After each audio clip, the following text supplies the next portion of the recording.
Who are the most interesting relievers in Major League Baseball? This video attempts to tackle that question by digging into 10 names that have jumped out to me this season. A, just because they're amazing, or B, they changed something from the prior year to make them so much better. We'll spend about 1.5 to 2 minutes on each name. I'll give you a one big thing that I think is really important to note about the given player, and I'll throw in a rank as well rest of season. Let's do it. First up is the guy that stole the closer job from Jeff Hoffman in Toronto. It's Louie Varland and his 30% strikeout minus walk ratio. 15% is pretty good for a starting pitcher. 20% is great for a reliever. You're up at 30%, you're doing something right. The big thing for him, though, is that he really improved versus left-handed hitters in particular. So that's the one big thing here. He went from a 17% K minus walk all the way up to 35%, just dominating them by throwing more changeup. This is a pitch in the past he's thrown around 10% of the time. He kicked it above 20%. It's a really good offering. He's had more confidence in that. It has helped him a lot. But let's go back to 2023 when he was a starting pitcher with the Twins and he could not keep the ball in the ballpark. He had a 2 homers per 9, which is insanely high. He was throwing this sweeper thing, so he converts to a reliever. That sweeper becomes this kind of downer curveball, not necessarily a death ball, but it's in that category. It's 87 miles per hour with -7 inches of vertical break. There's only a couple guys in Major League Baseball getting to that velocity with that much depth. Mizorowski, Brendan Little, who's also on the Blue Jays, maybe something they target as an organization, Johan Duran, and Mason Miller. So that's pretty good company to be in. On top of that, he has really interesting release traits. So he's 6'1" and he extends 7 feet plus down the mound. There are not a lot of guys who extend 15% beyond their height. Extension is very much tied to a pitcher's height. Think of your stride, for example, or how deep you're getting into that front hip or the capacity you have to do that. So the fact that Varland's up at 17 or 18% is kind of an anomaly. It allows the four seam to flatten out at the top of the zone. He went from 95 as a starter to now 98. And I think that changeup level up is really helping him. He's probably a top 6 to 8 reliever rest of season. So he's very good, awesome level up. And yeah, he's better than Jeff Hoffman. Grant Taylor of the White Sox is up next. The one big thing here is, can he start? Can he be a starting pitcher? It's interesting to see how the White Sox are tackling his workload. He's a guy who's thrown or opened games, like 3 times in 5 days, 3 times in 6 days, been sporadically used in that role versus more of like a true closer relief role. So the White Sox are definitely probably targeting 80 plus innings, but they're doing it in a different way than, say, Griffin Jax or Ben Brown, 2 relievers that are now being stretched out, where they're just going like 3 or 4 innings, then overtime you add to that. The White Sox stretch out of Grant Taylor seems to be a bit more long-term. So his innings total is going to be very interesting to see where it gets to this season. I think he very much could be a starting pitcher. That's why he's so interesting to view him as a reliever. The fastball here is fun. It's a really high slot. This isn't like a cut ride fastball, despite the fact if you look at his plot, it looks like it has basically no lateral movement either way. To me, that's just a byproduct of his slot. It's really hard for the guys that are up at this 60-degree arm angle to create cut or to create arm side run. So he's sitting at that window of just straight vert fastball at like 99 he sits, which is really impressive. But his superpower as a pitcher is this curveball, 85 miles per hour plus with 15 to 16 inches of negative vertical break. There's no other curve in baseball in the last 4 years I was looking at that averaged 84 plus with 14 inches or more of that depth. It is truly a one-on-one pitch. And I think that for relievers, as you're maybe starting to see, or you will see throughout this video, a lot of the time it's just like, hey, can you find a pitch that no one else has? Can you find a shape no one else can create? Whether it's because of angle or your spin capacity, ability to hold supination at velocity, at high velocity intervals like this. And he's doing it. He's also zoning it a ton, which is crazy. He's got a 50% zone rate on this curveball, 70% strike rate. And in the theme of making him a starting pitcher long-term, he's throwing more sinker to right-handed hitters. Looks very similar to what Tyler Glasnow is doing with the Dodgers. He's throwing more of this slider, and he also has a cutter. So he has like 3-ish breaking balls that are really good. He's got the sink. He's got the fastball. There's probably a changeup to come back at some point. He's got enough strikes. He could tick back 2 ticks and still be like 96-ish, 97, and I think that would make him a very good pitcher. Long-term, absolutely in the White Sox interest to make him a starting pitcher. For now, though, he's probably the second best reliever in baseball rest of season right behind Mason Miller. Next up is a name that I'm pretty confident you don't know. It's Josh Ekness of the Marlins. He recently debuted. If you're a subscriber to my Substack, which I'll link to in the video description, you would have known who this was because I called him out last summer as a name that I liked as a starting pitcher long-term. The Marlins clearly were intent on making him a reliever, which for the most part seems to have worked out. He has a fascinating fastball because it's hard, very flat approach, and he cuts the ball slightly. So he's below 5 feet on his release height. He's below 20 degrees on his arm angle. and he cuts the ball ever so slightly enough that he's able to really flatten out the approach of the pitch. VAA is a really common concept that people like from like a modern fastball standpoint. How flat does your ball approach the zone? This kind of limits the guys who have those like scoopy or high attack angle swings. The thing I'll say is that I think personally VAA somewhat biases towards shorter pitchers, as weird as that sounds. Think of like Brian Wu, Louie Varland, even like Spencer Strider and some of these other guys. Good fastballs. I'm not saying they're not good. I just am fascinated by Ekness because he's a big dude. He's 6'4", and he's getting to a flat approach angle through cut and through arm angle as opposed to just being short and throwing with like a higher arm angle invert fastball. So I think visually to a hitter, it's distinct from the other flat VAA fastballs. To me, a lot of these VAA stats are about how you're getting to that VAA rather than just looking at all the -4-degree vert angle pitches and going, these are all the same. I think Ekness is a bit unique, especially given that off that cut fastball, this cut right fastball he also has a really interesting sinker with a ton of separation from it, kind of like Emerson Hancocky in a way. He also has decent spin capacity on his sweeper, but to me, it's really about the four seamer. It's the fact that he striked it a bunch in the minors. He got it in zone a lot.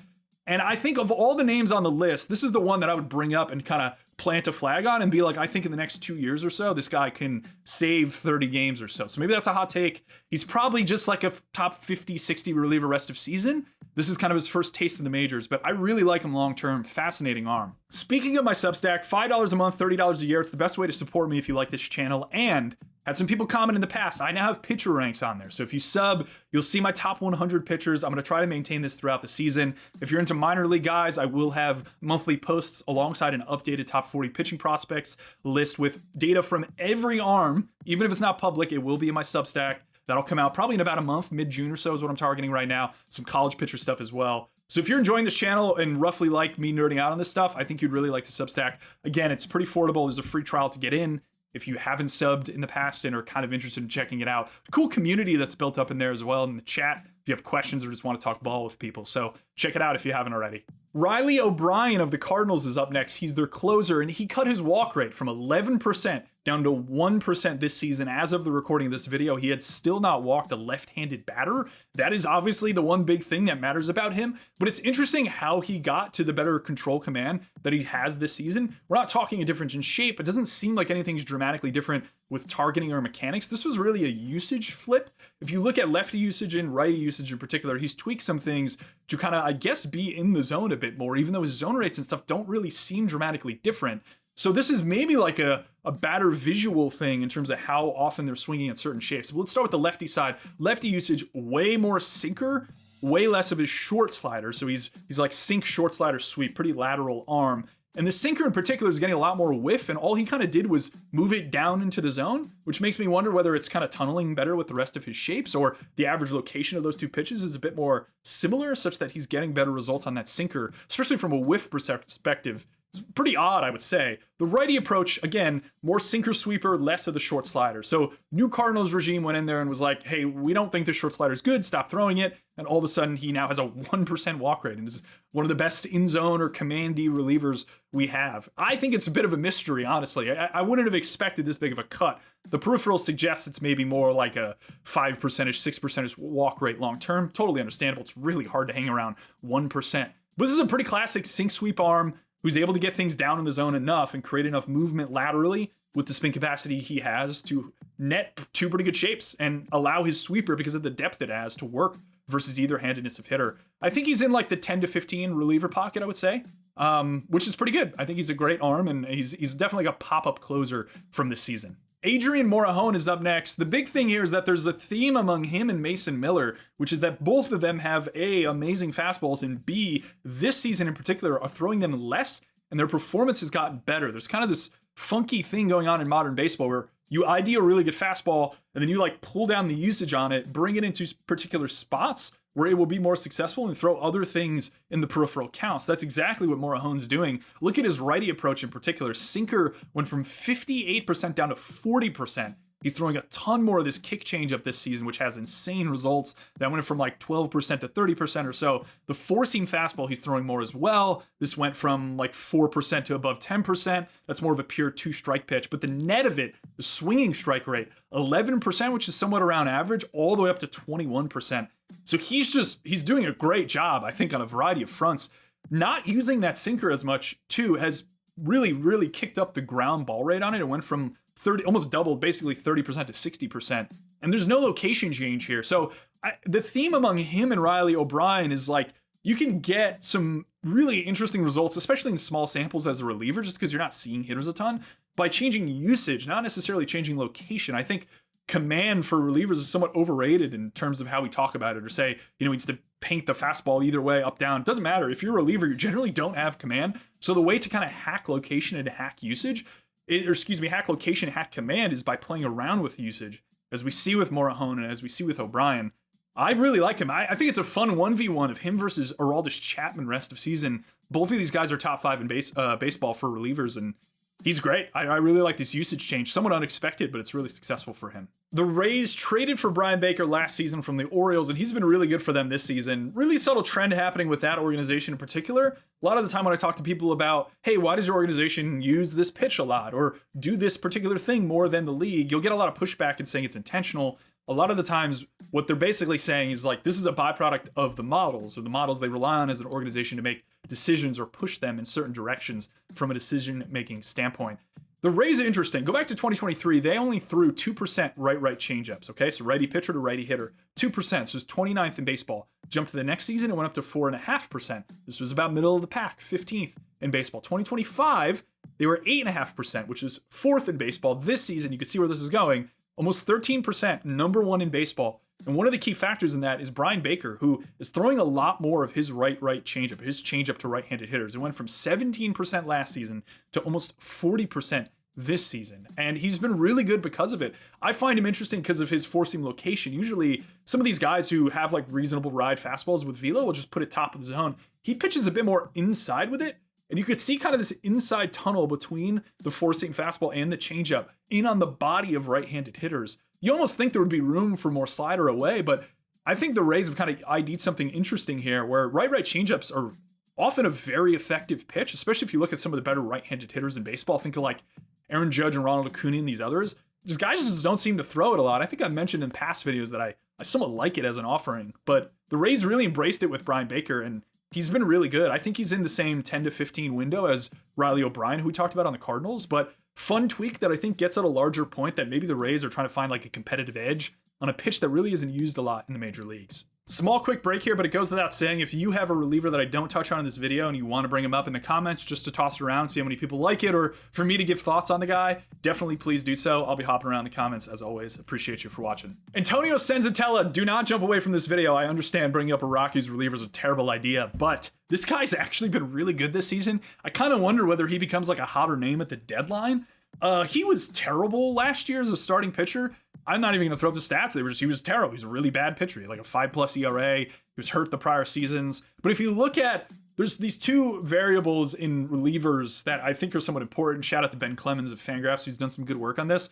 Is win probability added and leverage index. You could basically come up with like a context neutral wins added. A little bit complex. I'll link to it in the video description, the explanation if you want more. It's essentially a way to quantify like the importance of the reliever's production, but removing it from the situations that they're placed in. And Senzatella is number 1 in baseball this year. And there's really one change here that jumps out. He just started throwing a cutter. He had a terrible fastball. The prior Rockies staff was like, you should throw that because we want strikes or ball in play or something dumb. New staff went, that's a terrible pitch. Stop throwing it. Throw this cutter. And all of a sudden, boom, the velo ticks up a little bit. He's +2 miles per hour in a pen roll as opposed to a starter, 30% cutter overall. I think his locations are pretty solid with this pitch too. It's very much up into left-handed hitters. To righties, it's more like a down away-ish pitch. But this thing has been a massive level up for him. He's the best reliever probably in that pen. And I think a lot of the times in cores, you just want to hunt velocity. Think of like Seth Halverson and some of these other guys. Victor Vodnik's thrown hard for them. But Senzatella, they found a really interesting angle here. Even if it results in more ball in play, this cutter, he seems to be good enough to like warrant probably some kind of reasonable prospect at the deadline for them to maybe rebuild from, which would be really sharp for them as an organization. So hats tip to the Rockies for actually doing some interesting stuff this year.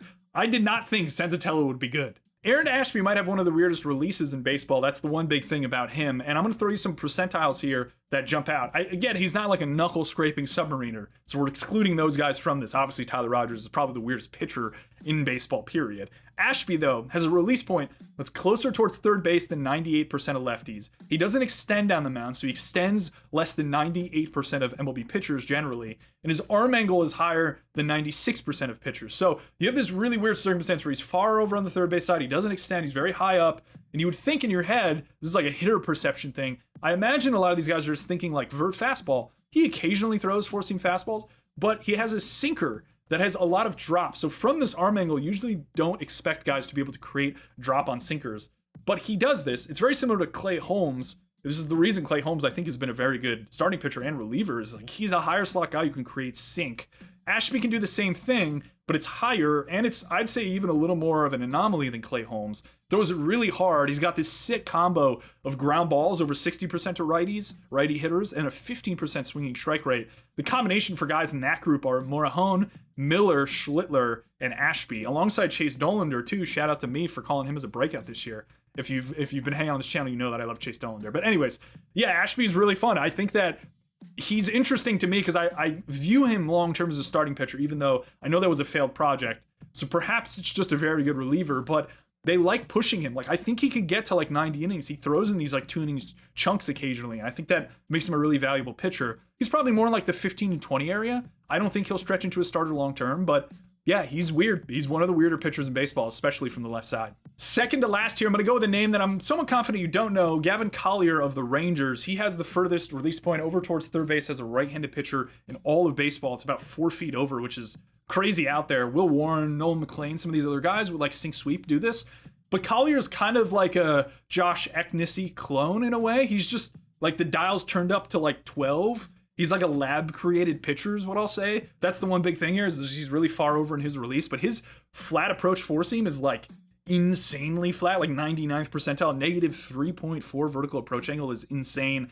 He's got a really sick slider at like 90 miles per hour. It's basically a pure bullet. And then he has some spin capacity too. He's got a sweeper up at 2,800 RPM. He's in this bucket of like lower slot guys who are able to cut a little bit such that they can create a good amount of vert on their fastball without like the raw vertical break total being super high. So he's in this same 12 to 14 area that Ekness is. And he's able to create, you know, things that are not just his fastball. This was kind of the problem like Kyle Harrison, I would say, ran into. He's low slot, but he's very much through his fastball, such that he doesn't really have capacity to do anything else with his hand. It's been the problem with Kyle Harrison is like, give me another pitch there that's successful for him, and no organization could kind of figure it out. Brewers seem to be kind of playing with various options, but he doesn't look dramatically different. Collier, Ekness are guys that cut a little. The differentiator is that you can get to a larger mix when you are like that low slot-ish cut on a guy. So he's really fun.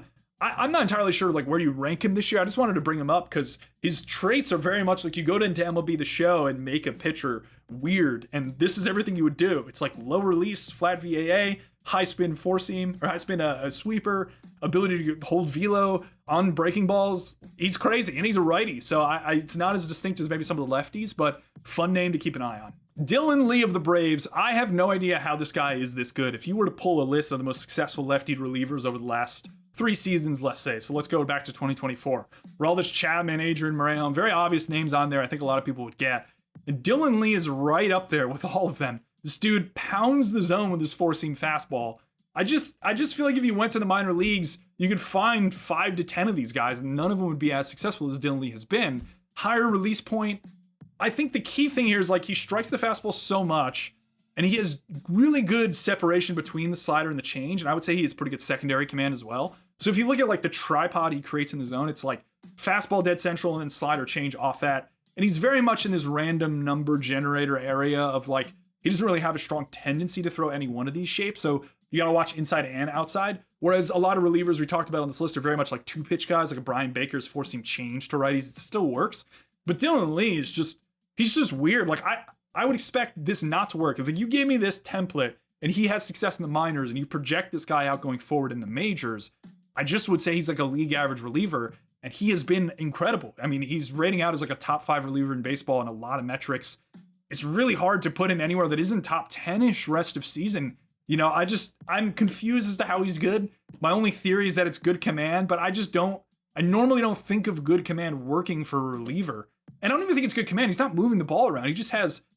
is a zone. He's control. He's great plus control. And then enough command on the breakers, the four seam, or excuse me, the breaker, the slider, and the change for it to work. This guy's tough. I had to bring him in here because I kept seeing him on all these boards I was bringing up with relievers, but I don't know how he's good. And you got to tell me how. All right. If you got a reliever, toss in the comments. Check out my Substack. If you're not already subscribed, if you are subscribed, appreciate you a lot. A lot of fun stuff still to come in there. So if you enjoy these videos and want to support me, head over there. Yeah, give me a reliever. I'm curious to see what you guys come up with. I think I got some of the big ones here. I know I bias a little more towards closers, but I just thought it'd be more interesting to talk about like the guys who are really good than like a bad reliever with weird traits. But anyways, appreciate you as always. Last video did really well. I got over like 60K on that in a couple days. So shout out to everybody for sharing it. If you shared it or if you just enjoyed it, shout out to you. Take care.